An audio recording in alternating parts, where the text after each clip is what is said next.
Hello guys, അപ്പോൾ നമ്മളെ നാട്ടിൽ വയലിൽ വെള്ളം കയറിയിട്ടുണ്ട്. അപ്പോൾ അത് കാണാൻ വേണ്ടിയിട്ടാണ് നമ്മളിന്ന് പോകുന്നത് കേട്ടാ. അപ്പോൾ ഗൈസ്, ഇതാണ് എൻ്റെ നാട്. പ്രകൃതി രമണീയമായ ഒരു സ്ഥലമാണ് കേട്ടാ. എൻ്റെ നാട് വരുന്നത് കണ്ണൂർ ജില്ലയിൽ കൂടാളി പഞ്ചായത്തിൽ പട്ടാനൂർ കടവിലാണ് കേട്ടാ. അപ്പോൾ ഈ ഒരു സ്ഥലം നിങ്ങൾക്ക് കാണുമ്പോൾ തന്നെ മനസ്സിലാവും, ഒരു നാടൻ പ്രദേശമാണ്. ഒറ്റ നോട്ടത്തിൽ പറയുകയാണെങ്കിൽ ഒരു ഗ്രാമീണ കാഴ്ച കാണാനും കഴിയും. ഇന്ന് ഈ വെള്ളം കയറിയത് കാണുമ്പോൾ വയൽപ്രദേശത്ത് താമസിക്കുന്ന ആൾക്കാരുടെ ചെങ്കിൽ തീയാണ്. അത് പറയാൻ കാരണം 2018 ആഗസ്റ്റ് മാസം ഈ ഒരു ഷെഡ് മുഴുവനായിട്ടും വെള്ളം കയറിയിട്ട് മുങ്ങിയ ഒരു ദിവസമുണ്ടായിരുന്നു. വൈകുന്നേരങ്ങളിൽ വന്നിരിക്കുന്ന ഒരു സ്ഥലമാണിത്. അന്ന് മലവെള്ളം കയറിയ സമയത്ത് ഈ ഷെഡ് മുഴുവനും വെള്ളമായിരുന്നു. ഈ കാണുന്ന ഷീറ്റൊക്കെ മുങ്ങിയിരുന്നു. ഈ വയലിൻ്റെ ഇപ്പുറത്തെ ഭാഗം 4 ചുറ്റും വെള്ളമാണ്. അതുകൊണ്ട് തന്നെ അന്ന് 2018 അന്ന് സ്ത്രീകളെയൊക്കെ അപ്പുറത്തേക്ക് കൊണ്ടുപോയത് പാണ്ടി കെട്ടിയായിരുന്നു. ചെറിയ വെള്ളം കയറിയാൽ ഈ ദ്വീപിലുള്ള ജനങ്ങൾക്ക് വെള്ളം താഴുന്നതുവരെ രാത്രികാലങ്ങളിൽ ഉറക്കമില്ലാത്ത രാത്രിയായിരിക്കും. എൻ്റെ ചെറുപ്പകാലങ്ങളിൽ ഇവിടെ വെള്ളം കയറിയാൽ നമ്മളൊക്കെ പാണ്ടി കെട്ടി ആഘോഷിക്കാറുണ്ടായിരുന്നു. വെള്ളം താഴുന്നുണ്ടെങ്കിൽ പ്രാർത്ഥിക്കാറുണ്ട് വെള്ളം താഴാതിരിക്കാൻ. പക്ഷേ ഇന്നത് നമ്മൾ തിരുത്തുകയാണ്. അന്ന് വെള്ളം താകാതിരിക്കാൻ പ്രാർത്ഥിച്ചതെങ്കിൽ ഇന്ന് വെള്ളം താകാനാണ് പ്രാർത്ഥിക്കുന്നത്. വെള്ളം കയറിയാൽ ഒരുപാട് ആൾക്കാർ വെള്ളം കാണാൻ വരാറുണ്ട്. ഈ റോഡിലരികിൽ കാണുന്ന മരങ്ങളൊക്കെ നട്ടുപിടിപ്പിച്ചത് എൻ്റെ സുഹൃത്ത് രാകേഷാണ്. ചെറിയ കുട്ടികളൊക്കെ വെള്ളം കാണാൻ വന്നിട്ടുണ്ട്. അവർക്കൊരു കൗതുകമായിരിക്കും.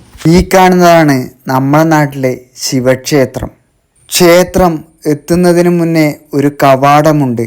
ഈ കവാടം കടന്നിട്ട് വേണം ക്ഷേത്രത്തിലേക്ക് പ്രവേശിക്കാൻ. ക്ഷേത്രത്തിൻ്റെ കവാടം വരെ വണ്ടി വരും. പിന്നീട് ഈ സ്റ്റെപ്പുകൾ കയറിയിട്ട് വേണം ക്ഷേത്രത്തിലേക്ക് കയറി വരാൻ. ഈ ക്ഷേത്രം സ്ഥിതി ചെയ്യുന്നത് ഒരു കുന്നിൻ മുകളിലാണ്. അതുകൊണ്ട് തന്നെ ഇവിടെ നിന്ന് നോക്കിക്കഴിഞ്ഞാൽ മനോഹരമായ കാഴ്ചകളും കാണാൻ കഴിയും. ക്ഷേത്രമുറ്റം മുഴുവനും പച്ചപ്പാണ്. അതുകൊണ്ട് തന്നെ കാണാൻ നല്ല കാഴ്ചയാണ്. ഈ കാണുന്നത് ഒരു മണിക്കിണറാണ്.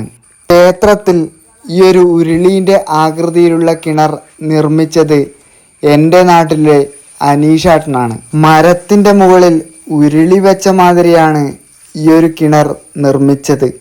എന്തായാലും മനോഹരമായിട്ടുണ്ട്. ഈ കാണുന്നത് ക്ഷേത്രത്തിന് മുന്നിലുള്ള വയലാണ്. ഈ വയലിൻ്റെ നടുവിലൂട്ട ഒരു റോഡ് പോകുന്നുണ്ട്. ഈ റോഡ് മുഴുവനും വെള്ളം കയറിയിട്ട് മുങ്ങിയിട്ടാണ് ഉള്ളത്. റോഡിൻ്റെ അപ്പുറം കടക്കാത്ത രീതിയിലാണ് വെള്ളം കയറിയിട്ടുള്ളത്.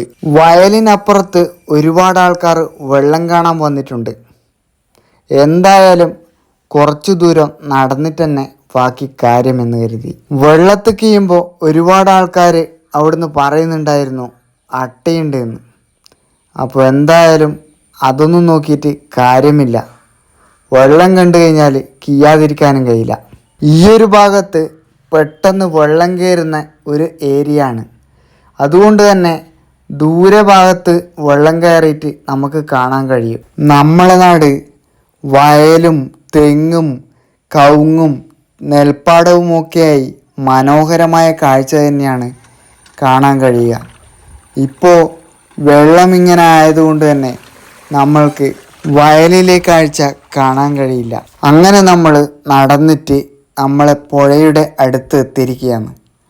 അപ്പോൾ ഈ കാണുന്നത് പണ്ട് കാലത്ത് കച്ചവടം വെച്ച പീടിയായിരുന്നു.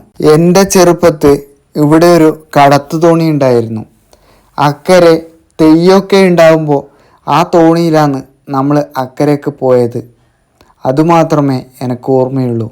അപ്പോൾ ഇവിടത്തം വരെ നമുക്ക് വരാനാവുമല്ലോ. ഇതിൻ്റെ അപ്പുറം കിടക്കാന്ന് വെച്ചാൽ നല്ല വെള്ളമുണ്ട്. അപ്പോൾ ഇവിടുന്നാണ് വയലിലേക്ക് വെള്ളം കയറുന്നത് കേട്ടാ. ഇവിടെ പണ്ട് കാലത്ത് ഒരുപാട് വന്നിട്ടുണ്ട് കേട്ടാ. ദൂരെ കാണുന്നതാണ് നമ്മളെ ഷെഡ്. അവിടുന്ന് നേരെ നോക്കിക്കഴിഞ്ഞാൽ ഈ ഒരു സ്ഥലം കാണാൻ കഴിയും. അങ്ങനെ നമ്മൾ ഈ ഒരു വഴിയിലൂട്ടിയാണ് നെടുകുളം കടവിലേക്ക് പോകുന്നത് കേട്ടോ. അവിടെ റോട്ടുമിലൊക്കെ വെള്ളം കയറിയിട്ടാണ് ഉള്ളത്. അപ്പോൾ ആ കാഴ്ചയും ഞാൻ ഒന്ന് കാണിച്ചു തരാം. അങ്ങനെ നമ്മൾ നെടുകുളം കടവിലെത്തിയിരിക്കുകയാണ്. ഇവിടെ വലിയൊരു ബോർഡൊക്കെ വെച്ചിട്ടുണ്ട്, നെടുകുളം കടവ് പാർക്ക് എന്ന്. വിനോദസഞ്ചാര വകുപ്പിൻ്റെ ഡെസ്റ്റിനേഷൻ ടൂറിസം ചലഞ്ചിലൂടെ കണ്ണൂർ ജില്ലയുടെ വിനോദസഞ്ചാര ഭൂപടത്തിൽ ഇടം നേടിയ നെടുകുളം കടവ് പാർക്ക് സഞ്ചാരികളെ സ്വാഗതം ചെയ്യാനൊരുക്കുന്നു. Walkway, open stage, coffee shop, toilet, shelter, അങ്ങനെ നിരവധി സൗകര്യങ്ങൾ പാർക്കിൽ ഒരുക്കിയിട്ടുണ്ട് കേട്ടോ. പക്ഷെ ഇവിടെ ഇപ്പോൾ വെള്ളം കയറിയിട്ടാണ് ഉള്ളത്. ആൾക്കാർക്ക് നടക്കാൻ പറ്റാത്ത രീതിയിലാണ് ഈ ഒരു സംഭവം ആയിട്ടുള്ളത്. എന്തായാലും വെള്ളം താഴ്ന്നതിന് ശേഷം എല്ലാവരും ഈ ഒരു സ്ഥലത്തേക്ക് വരിക കേട്ടോ. അപ്പോൾ ഈ ഒരു പാർക്കിൻ്റെ നടുക്ക് ഉള്ള ഒരു കാഴ്ച കേട്ടോ ഈ കാണുന്നത്. ഇവിടെ ആ ഷെൽട്ടറിൻ്റെ അടുക്കെല്ലാം മുഴുവനായിട്ടും വെള്ളം കയറിയിട്ടുള്ളത്. ഏകദേശം നമ്മൾ ആ ഒരു ഓടിന് മുട്ടിയില്ലാന്നുള്ള രീതിയിൽ വെള്ളം കയറി വരുന്നുണ്ട്. അപ്പുറം കാണുന്നതാണ് സ്റ്റേജ്. റോഡിന് സൈഡിലായിട്ടാണ് ഈ ഒരു പാർക്ക് വരുന്നത് കേട്ടോ. അതുകൊണ്ട് തന്നെ പാർക്കിൻ്റെ സൈഡിലായിട്ടാണ് പുഴയുള്ളത്. അപ്പോൾ വെള്ളം വറ്റിയിട്ടാകുമ്പോൾ ഫാമിലിയിലായിട്ട് എല്ലാവരും ഇവിടെ വരിക. വൈകുന്നേരങ്ങളിൽ സമയം ചെലവഴിക്കാൻ പറ്റിയ ഒരു അടിപൊളി സ്ഥലം തന്നെയാണ് നെടുകുളം പാർക്ക്. അപ്പോൾ നമ്മളങ്ങനെ പാർക്കിൻ്റെ ഇങ്ങേ തെറ്റത്ത് വന്നിരിക്കുക കേട്ടോ. അപ്പോൾ ഇവിടെയുള്ള വെള്ളമാണ് ഈ കാണുന്നത്. റോഡിലൊക്കെ ഇങ്ങും വെള്ളം കയറിയിട്ടുണ്ട് കേട്ടോ. പിന്നെ ഇതിന് തൊട്ടടുത്ത് തന്നെയാണ് നമ്മളെ നെടുകുളം രമേശാട്ടിൻ്റെ ഷോപ്പാണ് ഈ കാണുന്നത്. അപ്പോൾ ഇവിടെ ഐസ്ക്രീമൊക്കെ ഉണ്ട് കേട്ടോ.